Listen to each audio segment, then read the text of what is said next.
Your money आपकी मेहनत की कमाई को न सिर्फ इसका ख्याल रखता है बल्कि उन्हें दोगुना करने का रास्ता भी आपको दिखाता है। पर्सनल फाइनेंस से जुड़े तमाम सवालों के जवाब तो हम आपको देते ही हैं, साथ ही आपको फाइनेंशियल प्लानिंग के तमाम गुरु मंत्र भी सिखाते हैं। नमस्कार, मैं हूं कविता थपलियाल। देखते हैं इसके अलावा क्या है खास आज योर मनी में। कैसे होते हैं डेबिट कार्ड फ्रॉड,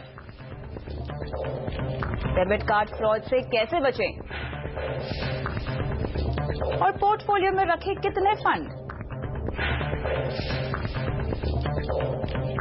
तो इन तमाम मुद्दों पे आज होगा योर मनी का फोकस और आज हमारे साथ है वाइस इन्वेस्ट एडवाइजर्स के हेमंत उस्पेगी। हेमंत जी, आपका स्वागत है। शुरुआत करते हैं योर मनी में। हम आज बात करेंगे एटीएम कार्ड से होने वाली धोखाधड़ी की। हाल ही में हमने देखा है कि एक बड़े एटीएम फ्रॉड की घटना सामने आई है जिसमें करीब 32 लाख एटीएम कार्ड का डेटा चोरी हो गया। बैंकिंग सिस्टम के लिए एक बड़ा खतरा बनकर उभरा है जिससे आम लोगों को खासा नुकसान हो सकता है। इसीलिए आज योर मनी में हम आपको बताएंगे ऐसे फ्रॉड से कैसे आप बच सकते हैं और अगर आप धोखाधड़ी के शिकार हो गए हैं तो आपके पास अब क्या विकल्प बचते हैं। इसी पर करते हैं विस्तार से बात। ये धोखाधड़ी या जो फर्जीवाड़ा है इसको अंजाम कैसे दिया गया, पहले तो आप इसके पीछे की जो टेक्निकलिटीज है हेमंत जी वो हमें समझाइए। देखिए, जैसा आपने बताया कविता, ये काफी लोगों को इसका इम्पैक्ट हुआ है और ये सामने तभी आया जब कुछ बैंकों ने ऐसी ट्रांजैक्शन नोटिस की डेबिट कार्ड्स के ऊपर जहां पे ट्रांजैक्शन जो है मेनली चाइना से हुआ था, जबकि उस समय पे जो इन्वेस्टर्स जिनके जो कार्ड होल्डर्स थे वो हिंदुस्तान में बैठे थे। तो जैसे ही ये मामला सामने आया कि ये बैंकों ने ये मामला जो है national payment corporation of India को दिया, उन्होंने इसके ऊपर इन्वेस्टिगेट किया तो पता चला जो हिताची पेमेंट सर्विसेज है जो एटीएम्स को पॉइंट ऑफ सेल और दूसरी सर्विसेज देती है, उनके यहाँ पे मैलवेयर के द्वारा सिक्योरिटी ब्रीच हुआ। मैलवेयर मतलब मैलिशियस जो सॉफ्टवेयर है उसमें जैसे बहुत सारे कुछ प्रोग्राम्स हैं जैसे वायरस है, ट्रोजन है, ये सब के द्वारा सिक्योरिटी ब्रीच किया जाता है ताकि उसमें जो डेटा है कॉन्फिडेंशियल डेटा वो बाहर निकाला जाता है। और होता क्या है कि जब ऐसा किसी भी एटीएम पे सिक्योरिटी ब्रीच हो जाता है और जब भी आप अपना डेबिट कार्ड स्वाइप करते हो तो आपका जो कॉन्फिडेंशियल डेटा है वो जो फ्रॉडस्टर है या जिन्होंने वो लेने की कोशिश की है उनके पास वो चला जाता है। लेकिन हमने ये देखा है पास्ट में भी कि जरूरी नहीं है कि जब भी सिक्योरिटी ब्रीच हुई है जो डेटा चोरी हुआ है उसमें हमेशा फ्रॉडुलेंट एक्टिविटीज होंगी।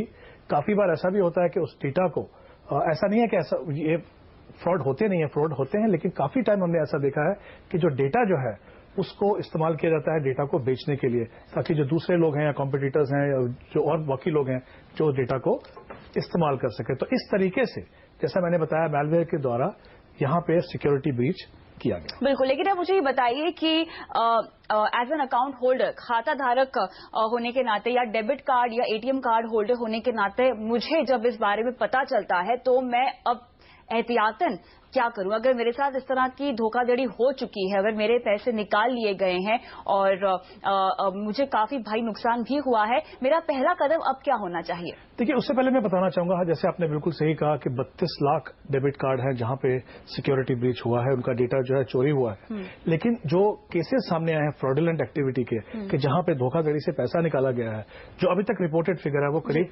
641 केस हैं और कुल मिलाकर करीब 1.5 करोड़ का अमाउंट है जो ऐसा हुआ है। जैसा मैंने पहले कहा, जरूरी नहीं है कि जब डेटा चोरी होता है वो हमेशा फ्रॉड के पॉइंट ऑफ व्यू से किया जाता है। काफी बार इस डेटा को ऑनलाइन सेल किया जाता है। अगर किसी भी इन अकाउंट होल्डर को अगर ऐसी कोई ट्रांजैक्शन दिखती है जो उन्होंने ऑथराइज नहीं की है तो सबसे पहला काम उनको ये करना है कि अपने बैंक को इन्फॉर्म करना है, क्योंकि आरबीआई का जो सर्कुलर है उसमें बहुत क्लियरली कहा गया है कि अगर कोई थर्ड पार्टी ब्रीच है या अगर बैंक की लापरवाही है या कुछ वहां पे सिक्योरिटी ब्रीच है उसके लिए आप जिम्मेवार नहीं हो।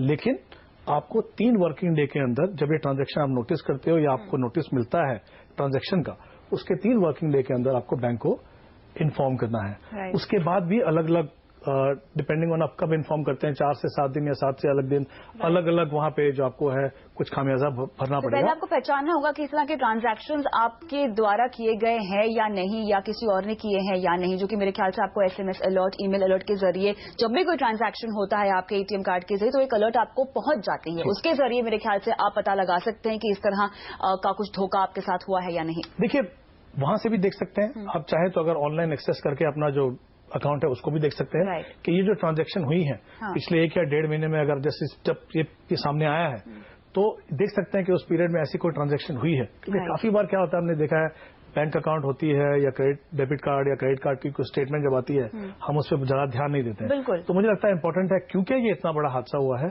पिछले 1.5-2 महीने में अपनी ट्रांजैक्शन को देखें कि ऐसी कोई ट्रांजैक्शन है जो आपने ऑथोराइज नहीं की है।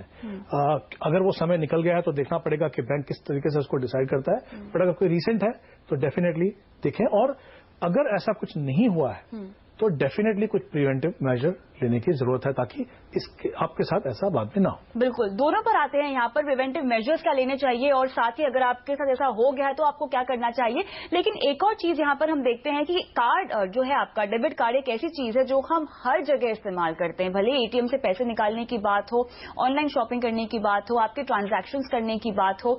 मुझे कहाँ पर एहतियात बरतना चाहिए, मुझे समझ में कैसे आए कि कहाँ पर सेफ ट्रांजैक्शंस हो रहे हैं मेरे साथ, कहाँ पर नहीं हो रहे हैं। देखिए, जैसा मैंने पहले कहा, अगर कोई थर्ड पार्टी ब्रीच है या बैंक की तरफ से लापरवाही है या वहां पे कोई सिक्योरिटी ब्रीच है, वो आपके कंट्रोल में नहीं है, आप उसमें कुछ नहीं कर पाएंगे।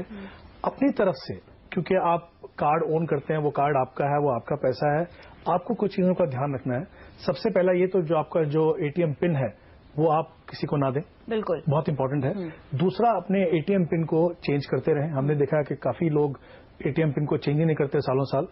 मेरे हिसाब से 3 या 6 महीने में एक बार आपको एटलीस्ट एटीएम पिन को चेंज कर देना चाहिए। अगर आपके पास अभी भी मैग्नेटिक वाला डेबिट कार्ड है तो अगर आपका बैंक चिप बेस इशू कर रहा है तो वो ले लीजिए, क्योंकि वो मैग्नेटिक वाले से ज्यादा सेफ्टी, क्योंकि जो चिप रहता है उसके अंदर आपकी जो एटीएम पिन की डिटेल रहती है और वहां पे आपको ऑथराइजेशन करना पड़ता है अपना पिन डाल के।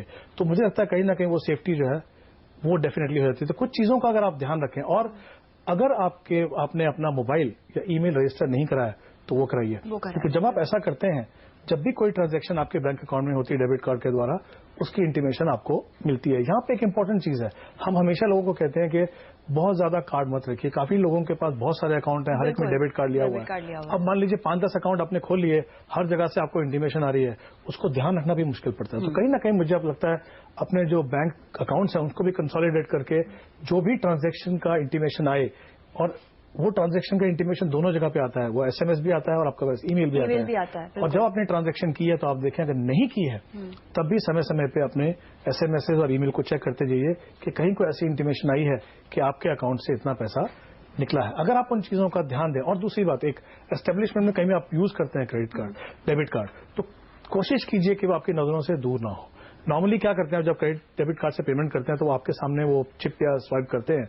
जब तक वो आपके सामने है उसमें किसी तरह का बुरी तरह से इस्तेमाल करने का चांसेस नहीं है। लेकिन अगर वो आपकी आंखों से दूर गया तो हो सकता है कहीं वो डिटेल नोट हो जाए। तो ये थोड़ी चीजों का ध्यान रखें तो मुझे लगता है काफी हद तक आपके पॉइंट ऑफ व्यू से जो सेफ्टी मेजर आपको लेने हैं वो आप ले सकते हैं। अब अगर मेरे साथ धोखाधड़ी हो चुकी है, मेरे पैसे जा चुके हैं, तो अब मुझे क्या करना चाहिए, मेरे लिए क्या क्या विकल्प अब मौजूद होंगे? जैसे मैंने कहा, सबसे पहले अगर आप देखें, अगर आपको लगे ऐसी कोई ट्रांजैक्शन हुई है जो आपने ऑथराइज नहीं की है तो आपको इमीडिएटली बैंक को इंटीमेट करना है। और जैसा मैंने पहले कहा, ये जो ब्रीच है, स्पेशली इस केस के अंदर, वो थर्ड पार्टी ब्रीच है और वो उसके लिए रिस्पॉन्सिबिलिटी जो है वो बैंक की है, वो आपकी नहीं है। लेकिन वहां पे टाइम लिमिट है, जैसा मैंने आपको कहा, 3 वर्किंग डे के अंदर आपको बैंक को इंटीमेट करना है। ओके। और अगर मुझे बैंकों की तरफ से भी कोई संतोषजनक रिप्लाई नहीं आता है, कोई कदम मैं उठता हुआ नहीं देखती हूँ बैंक की तरफ से, तो क्या मैं बैंकिंग लोकपाल या बैंकिंग ऑम्बुड्समैन के पास जा सकती हूँ? क्या वो एक विकल्प होगा मेरे पास? देखिए, डेफिनेटली अगर आपने कोई पेमेंट ऑथराइज नहीं किया तो डेफिनेटली आपके पास ये विकल्प है।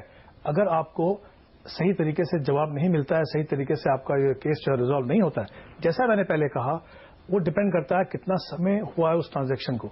अगर जैसा मैंने कहा 4 से 7 दिन के अंदर इंटीमेट करते हैं तो आपकी लायबिलिटी शायद 5,000 रुपए है।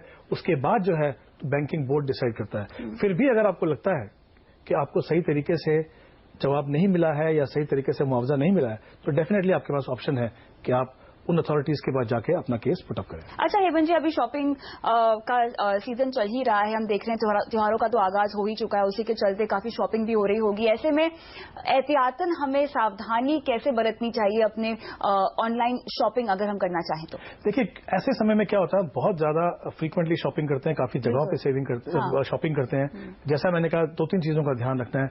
एक तो ये कोशिश कीजिए कि जो आपका जो डेबिट कार्ड है आपकी नजरों से दूर ना हो। दूसरा, जैसे मैंने कहा, बहुत ज्यादा डेबिट कार्ड अगर अकाउंट्स हैं तो सबको यूज ना करें, क्योंकि उसको ट्रैक करना बहुत मुश्किल होता है।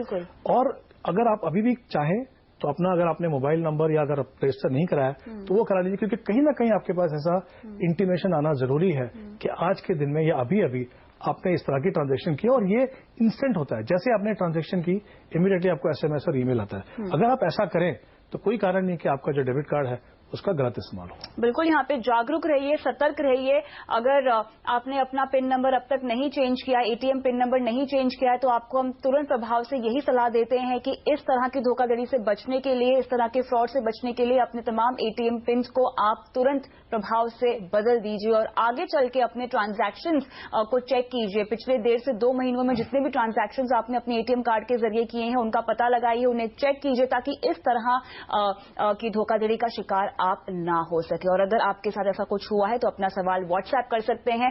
नंबर आपकी स्क्रीन पे फ्लैश हो रहा है, अपने नाम के साथ व्हाट्सएप मैसेज भेजिएगा। @कविता TH पे सवाल पूछ सकते हैं।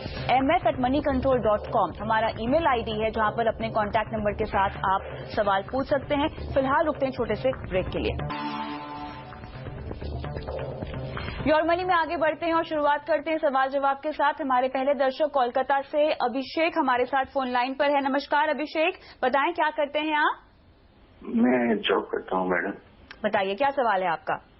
मेरा सवाल है कि मेरे पोर्टफोलियो में 9 से 10 SIP है।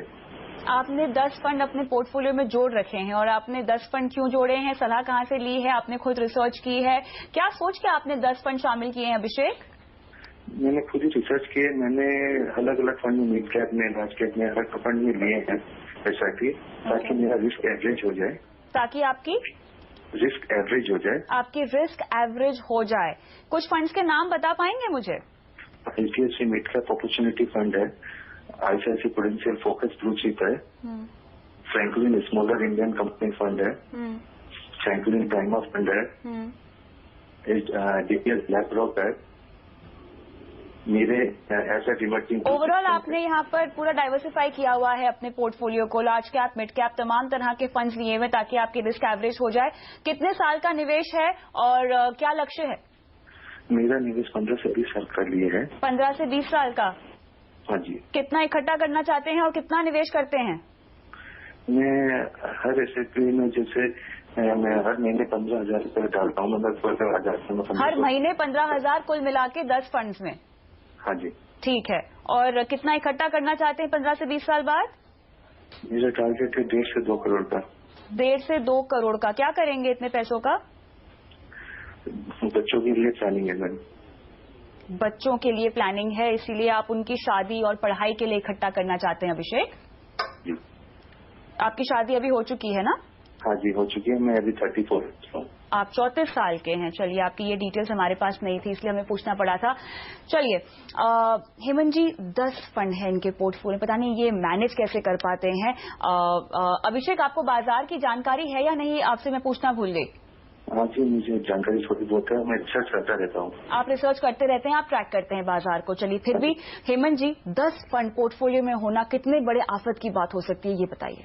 देखिए, आफत हो सकती है, लेकिन अगर हम इनके जिन्होंने अभी डिटेल दी उसके अगर थोड़ा डिस्कस करें, इन्होंने जो फंड्स के नाम लिए, ये मैं कहूंगा कि इनके सारे के सारे फंड जो हैं काफी अच्छे हैं, बिल्कुल अपनी अपनी कैटेगरीज में काफी अच्छे हैं। लेकिन एक चीज मुझे समझ में आई, इनके नाम जो उन्होंने नाम बताए उसमें जो इनका जो ज्यादा फोकस है वो मिड कैप फंड्स के। वो ऐसा होता इसलिए कि जब हम देखते हैं कि मार्केट ने अच्छा किया है, एक पर्टिकुलर सेगमेंट ने अच्छा किया है, क्योंकि हम परफॉर्मेंस को चेज करते हैं ज्यादातर, तो हमारा जो काफी पैसा जो है पर्टिकुलर सेगमेंट में चला जाता है। और जो ऐसा काफी इन्वेस्टर्स के साथ अभी हो रहा है, क्योंकि अगर हम पिछले 1-2 साल में देखें या 3 साल में भी देखें तो मिड कैप फंड की जो परफॉर्मेंस है, स्मॉल कैप फंड की जो परफॉर्मेंस है, वो लार्ज कैप से ज्यादा अच्छी है। तो ये हो सकता है कि काफी सारे इन्वेस्टर ने अपना ज्यादा इन्वेस्टमेंट जो है वहां पे किया। अब 10 फंड अगर मैं नंबर गिनूं तो काफी ज्यादा है, लेकिन अगर आपने गोल बेस्ड पोर्टफोलियो बनाया, मान लीजिए, तो हर गोल के लिए आपने अलग अलग एक पोर्टफोलियो बनाया है, तो 10 फंड होना शायद उतनी बुरी बात भी ना हो। लेकिन अगर आपने एक ही गोल में, जैसे उन्होंने कहा रिटायरमेंट के लिए पैसा चाहिए या कुछ और पैसा चाहिए, उसी गोल के लिए आपने 5-7 फंड लगा दिए, तो फिर प्रॉब्लम होती है। प्रॉब्लम इसलिए होती है, एक तो हमें ये समझना है कि म्यूचुअल फंड जो है वो एक डाइवर्सिफाइड इन्वेस्टमेंट व्हीकल है। अगर आप 1,000 रुपए भी अगर म्यूचुअल फंड में डालते हो किसी इक्विटी फंड में, तो आपको 50 या 60 स्टॉक में आपका पैसा जाता है। अगर आप एक ही जैसे फंड लेते हो, मान लीजिए, तो हो सकता है कि वो सारे के सारे एक जैसे बिहेव करें और नॉन परफॉर्मिंग फंड भी उसके अंदर आ जाए, आपकी परफॉर्मेंस को ट्रैक करना मुश्किल हो जाए। इसलिए हम हमेशा कहते हैं कि बहुत ज्यादा फंड जो है मत रखो। लेकिन जैसा मैंने कहा, एक तो मुझे लगता है कहीं ना कहीं इनको अपनी पोर्टफोलियो को रीअलाइन करने की जरूरत है मिड कैप से निकाल के। दूसरा, फंड कम कर सकते हैं, लेकिन अगर गोल बेस इन्होंने पोर्टफोलियो बनाया है, मुझे लगता नहीं उन्होंने ऐसा बनाया है, अगर वो बनाएंगे तो शायद नंबर ऑफ फंड इतने ज्यादा ना दिखे आपको। चलिए, तो अपने पोर्टफोलियो को एक बार फिर से आपको देखने की जरूरत है। अभिषेक की सलाह दी जा रही है। आगे बढ़ते हैं, आलोक अग्रवाल का सवाल लेते हैं। 26 साल की उम्र है इनकी, 45,000 हर महीना कमाते हैं और 3 साल में घर के डाउन पेमेंट के लिए 5 लाख रुपए इन्हें जमा करने हैं। 25 साल बाद रिटायरमेंट के लिए 2 करोड़ जमा करना चाहते हैं और म्यूचुअल फंड के जरिए कैसे ये निवेश किया जा सकता है पूछ रहे हैं। और कौन कौन से फंड मेरे ख्याल से ये अपने पोर्टफोलियो में शामिल कर सकते हैं, इस पर भी इनका सवाल है। हमारे साथ आलोक फोन लाइन पर नहीं है। कितना निवेश कर पाएंगे हर महीना, उसकी जानकारी हमारे पास नहीं है, और क्या अभी कुछ निवेश करते हैं उसकी भी कोई जानकारी नहीं है। शुरुआत करनी हो अगर निवेश की, तो आप किस तरह की अप्रोच इनको कहेंगे? अगर मैं 3 साल का नजरिया और घर का लक्ष्य अगर पहले लेकर चलूं तो देखिए, इनके 2 गोल्स हैं। एक का टाइम होराइजन 3 साल है, जाहिर सी बात है हर महीने इन्वेस्ट कर रहे हैं तो उनके पास बहुत ज्यादा समय नहीं है। दूसरा गोल है उनके पास समय ज्यादा है। वहां पे पहला जो अगर हम गोल की बात करें तो क्लियरली फोकस रहेगा कैपिटल सेफ्टी पे, साथ में थोड़ा सा रिस्क ले सकते हैं ताकि इन्वेस्टमेंट जो रिटर्न जो है उनको अच्छा मिले। तो यहाँ पे मैं बोलूंगा कि इक्विटी सेविंग जो कैटेगरी ऑफ फंड है, जैसे कोटा इक्विटी सेविंग और रिलायंस इक्विटी सेविंग तरह के जो फंड है, उनमें इन्वेस्ट कीजिए। 12,000 रुपए अगर इन्वेस्ट करें तो अपना टारगेट अचीव कर लेंगे। और अगर जो लॉन्ग टर्म गोल है वहां पे जहां 2 करोड़ का इनको वापस बनाना है, लंबा समय है, वेल डाइवर्सिफाइड इक्विटी फंड लगाएं। 12,000 रुपए इन्वेस्ट करें तो 2 करोड़ की जो टारगेट है वो पूरा कर पाएंगे। कुछ फंड मैं आपको रिकमेंड कर रहा हूँ, कोटक सेलेक्ट फोकस दे सकते हैं, HDFC मिड कैप अपॉर्चुनिटी और मोतीलाल ओसवाल मल्टी कैप 35। ये 3 फंड में अपना पैसा इन्वेस्ट कीजिए। अगर आप इस प्रोसेस को रखेंगे तो डेफिनेटली अपने टारगेट को अचीव कर पाएंगे। चलिए, तो इन फंड में अपने निवेश की शुरुआत आप कर सकते हैं आलोक। और रुकते छोटे से ब्रेक के लिए, ब्रेक के बाद योर मनी में आगे बढ़ते हैं और हमारी अगली दर्शक जिन्होंने फेसबुक के जरिए अपना सवाल हमसे पूछा है, श्रुति ने दिवाली शॉपिंग करना चाहती हैं। 6 महीने पहले ही इन्हें नौकरी लगी है और दिवाली पर वॉशिंग मशीन, आईफोन और कपड़े खरीदना चाहती हैं। खरीदारी का बजट इन्होंने 50,000 रुपए अपना रखा है, जो कि अपनी सेविंग में से इन्होंने कुछ बचाए हैं पैसे, और जो लगातार इनको सैलरी मिल रही है उससे इन्होंने बचाए हैं। पूछ रही हैं कि यहाँ पर बजटिंग के लिहाज से अगर देखें तो किस चीज को तवज्जो दें, यानी किस खरीदारी को तवज्जो दें, किसे छोड़ दें ताकि ये ओवर बजट ना हो जाएं। श्रुति, आपने बहुत अच्छा सवाल पूछा है और आपके जरिए वो तमाम दर्शक जिनकी शॉपिंग चल रही है और जो अपने बजट से ओवर हमेशा चले जाते हैं, मेरे ख्याल से हम उनको सलाह दे सकते हैं। बहुत ही टाइट बजट है इनका और अभी अभी चूंकि नौकरी लगी है इनकी, तो मेरे ख्याल से कुछ निवेश और कुछ सेविंग भी खास इनकी हुई नहीं होगी। 50,000 रुपीज, वॉशिंग मशीन, आईफोन, कपड़े, फुल ऑन दिवाली सेलिब्रेट करना चाहती हैं अपनी सैलरी से। ठीक है, तो 2 इंपॉर्टेंट चीजें यहाँ पे। इन्होंने ये भी कहा है कि वो हर साल दिवाली पे ही शॉपिंग करते हैं। जी, अब सिचुएशन थोड़ी बदली है। साल में एक बार शॉपोहॉलिक भी नहीं है, ये कह रही हैं। लेकिन सिचुएशन थोड़ी बदली है। हाँ, 6 महीने पहले इनकी नौकरी लगी है, उससे पहले जो खर्चा कर रहे थे वो पेरेंट्स से खर्चा कर रहे थे। exactly. अब वो सिचुएशन बदल गई है। हाँ। अगर आप अपने पैसे से सामान खरीदना चाहते हो तो कहीं ना कहीं आपको देखना पड़ेगा कि इन्होंने अपनी लिस्ट तो बना ली। हाँ। और जो आपने बताया उसके अलावा इन्होंने एक चीज और कही है कि वो धनतेरस पे गोल्ड भी खरीदना चाहते हैं। तो बहुत सारी लंबी लिस्ट है, पैसा लिमिटेड है और ये शायद दुविधा उनके साथ नहीं, हमारे बहुत सारे लोगों के साथ होती है। हमें क्या खरीदें क्या ना खरीदें वो डिपेंड करता है कितना पैसा आपके पास है। कुछ होना नहीं चाहते हैं, सब खरीदना चाहते हैं। जी बिल्कुल, हम सब खरीदना चाहते हैं, लेकिन हमें देखना पड़ेगा हमारे लिमिटेशंस क्या है। राइट। अगर आपने पिछले 6 महीने में सैलरी से या थोड़ा बोनस कुछ मिला उनको कह रहे हैं, हाँ। वो पैसा थोड़ा इकट्ठा किया है, मुझे नहीं लगता कि सही आइडिया रहेगा कि आप पूरा का पूरा पैसा दिवाली शॉपिंग पे खर्चा कर दें। क्योंकि कुछ चीजें होती हैं, जैसे फाइनेंशियल इमरजेंसी कभी भी आ सकती है आपके पास, कुछ पैसा तो आपको बचा के रखना ही है। मुझे लगता है यहाँ पे इनको प्रायोरिटाइज करने की जरूरत है कि आपको इनको आईफोन चाहिए कि वॉशिंग मशीन चाहिए। सब चीजें तो नहीं खरीद पाएंगे, इनमें से कोई भी चीज खरीद लें। कपड़े खरीदना चाहते हैं तो वो खरीद लें, आज के जमाने में कपड़े भी बहुत सस्ते नहीं है। तो इनको प्रायोरिटाइज करने की जरूरत है कि हमें क्या चाहिए, सब चीज नहीं खरीद पाएंगे। जैसा मैंने पहले कहा, कुछ पैसा रखें इमरजेंसी फंड बना के। और ये बात सही है, दिवाली के समय में इमरजेंसी फंड की बात करना कुछ जमता नहीं है। हाँ। लेकिन वो रियलिटी है, क्योंकि जब तक थोड़ा पैसा जमा ना हो जाए, थोड़ा पैसा बचा के रखें। और मैं तो एक और चीज कहूंगा कि इस दिवाली पे थोड़ा पैसा इन्वेस्ट करके शुरुआत करने में क्या बुराई है। बिल्कुल, तो शॉपिंग कीजिए, थोड़ा पैसा इन्वेस्ट कीजिए। गोल्ड खरीदना तो पेपर गोल्ड खरीदिए, गोल्ड ETF खरीदिए, गोल्ड सेविंग फंड खरीदिए, फिजिकल गोल्ड मत खरीदिए। तो यहाँ पे श्रुति, आपको देखना होगा कि प्राथमिकता क्या है आपकी, उसके मुताबिक अपनी लिस्ट को आप एक बार फिर से बनाइए और जो जरूरी है फिलहाल 50,000 के बजट में उसी को यूज कीजिए खरीदारी करने के लिए। बहुत बहुत शुक्रिया आज समय निकाल कर शो पर आने के लिए हेमंत जी, और इसी के साथ योर मनी में इतना ही। इजाजत दीजिए, बने रहिए CNBC आवाज के साथ। नमस्कार।